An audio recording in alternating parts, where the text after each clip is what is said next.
सोचिए, आप एक तूफानी जंगल में खड़े हैं, हवा तेज चल रही है, बिजली कड़क रही है, और इन सब के बीच आपका मन एक जंगली घोड़ा हर दिशा में भागता हुआ। लेकिन क्या हो अगर मैं कहूं कि एक व्यक्ति ने इस जंगली घोड़े को बांधा नहीं, बल्कि समझ से जीत लिया। यह है अर्जुन की कहानी, एक युवा योद्धा जिसकी सबसे बड़ी लड़ाई किसी मैदान में नहीं, बल्कि अपने ही मन के भीतर थी। तैयार हो जाइए, क्योंकि इस कहानी के अंत तक आप सीखेंगे मन पर नियंत्रण के रहस्य, जो आपकी जिंदगी बदल सकते हैं। चलिए शुरुआत करते हैं। एक हरी भरी घाटी में, जो ऊंचे पहाड़ों से घिरी थी, रहता था अर्जुन, एक युवा धनुर्धर। उसका तीर हवा में पंख फैलाए बाज की तरह चलता था। लेकिन अर्जुन का एक गुप्त शत्रु था, उसका मन।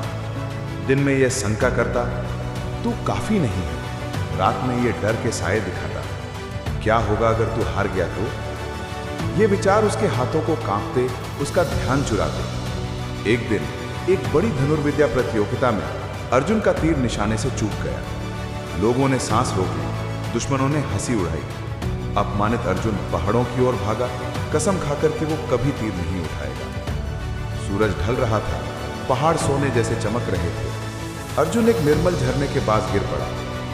आंसुओं के साथ उसने पुकारा, मैं इस मन के तूफान को कैसे रोकूं? तभी हल्की सी हंसी सुनाई दी। मुड़कर देखा तो एक वृद्ध साधु गुरु विष्णु एक बरगद के पेड़ के नीचे बैठे थे। उनकी आंखें तारों की तरह चमक रही थी। युवा, मन एक बंदर की तरह है जो डाल से डाल पर कूदता है, लेकिन इसे सिखाया जा सकता है। आओ मैं तुम्हें दिखाऊं कैसे। उत्सुक और मजबूर अर्जुन साधु के साथ उनकी सादी सी गुफा में गया, जहां असली यात्रा शुरू हुई। गुरु विष्णु ने अर्जुन को एक साधारण सा दर्पण दिया। इसमें देखो, उन्होंने आदेश दिया। अर्जुन ने अपना प्रतिबिंब देखा, हैरान। ये तुम्हारे मन का दर्पण है, साधु ने समझाया। मन को नियंत्रित करने के लिए पहले इसे बिना किसी विचार के देखो। हर सुबह आंखें बंद करो और अपने विचारों को बादलों की तरह गुजरते देखो। उनका पीछा मत करो, बस देखो। अर्जुन ने कोशिश की। शुरुआत में उसका मन तेजी से भागा, प्रतियोगिता की चिंता, हार का गुस्सा। लेकिन हर दिन जब वो गहरी सांस लेकर देखता, विचार धीमे हुए।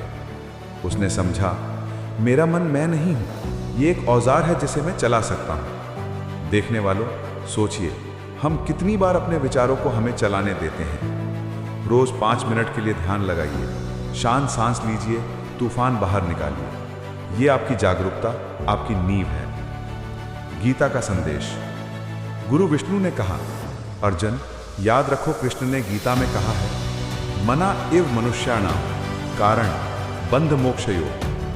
मन ही बंधन और मुक्ति का कारण है। अपने मन को जान लो और तुम मुक्ति के रास्ते पर चल पड़ोगे।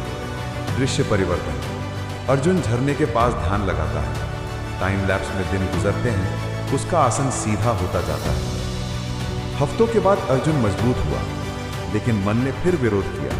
पुरानी यादें, भविष्य के सपने। गुरु विष्णु ने देखा और दूसरा सबक दिया। अपने मन को एक तूफानी समुद्र की नाव समझो, साधु ने कहा। बिना लंगर के ये इधर उधर भटकती है, अनुशासन वही लंगर है। उन्होंने अर्जुन को नित्यक्रम सिखाया। सुबह जल्दी उठो, ध्यानपूर्वक धनुर्विद्या का अभ्यास करो, भोजन सावधानी से खाओ और दिन का अंत कृतज्ञता के साथ करो। छोटे लक्ष्य बनाओ, उन्होंने सलाह दी। जब मन भटकता है, जैसे फोन पर घंटों वीडियो देखना, रुक जाओ और पूछो, क्या ये मेरा उद्देश्य पूरा करता है? उसने इसे अपनाया। उसने एक नित्य क्रम बनाया। सुबह ध्यान, दिन में धनुर्विद्या और रात को अपने विचारों का विश्लेषण। थोड़े ही समय में उसका मन एक नए रास्ते पर था। देखने वालों, आप भी एक छोटा सा नियम बनाइए, जैसे रोज 10 मिनट किताब पढ़ना, और अपने मन को एक दिशा दीजिए। गीता का दूसरा संदेश। गुरु विष्णु ने कहा, कृष्ण ने कहा है, यतो यतो निश्चरति मनश्चंचलम अस्थिरम ततः ततः नियम यतत आत्मने येव वशम नयेत। जब जब मन भटकता है, उसे वापस अपने वश में लाओ। अनुशासन से तुम अपना मन जीत सकते हो। अंत। 1 साल बाद अर्जुन वापस प्रतियोगिता में उतरा। इस बार उसका मन शांत था, उसका ध्यान तेज। जब उसने तीर छोड़ा, वो सीधा निशाने पर लगा। लोगों ने तालियां बजाई, पर अर्जुन शांत रहा। उसकी असली जीत उसके मन पर थी। अर्जुन की कहानी हमें सिखाती है, मन पर नियंत्रण कोई जादू नहीं, ये एक कला है। जागरूकता से शुरुआत करो, अनुशासन से इसे पक्का करो और गीता के ज्ञान से अपने मन को एक साथी बनाओ। आज से एक छोटा कदम उठाइए, 5 मिनट ध्यान या एक नया नियम। आपका मन आपका घोड़ा है, इसे अपने वश में कीजिए और देखिए कैसे आपकी जिंदगी चमकती है। क्या आप तैयार हैं? दोस्तों, अगर ये वीडियो आपको अच्छी लगी हो तो इसे लाइक और शेयर जरूर करें। और हाँ, ऐसी ही पॉजिटिव और मोटिवेशनल वीडियोस देखने के लिए अभी सब्सक्राइब करें इंस्पायर पॉजिटिव चैनल को। बेल आइकन दबाना मत भूलिएगा ताकि हर नई वीडियो की नोटिफिकेशन आपको सबसे पहले मिले। मिलते हैं अगली वीडियो में एक नई सोच और पॉजिटिविटी के साथ।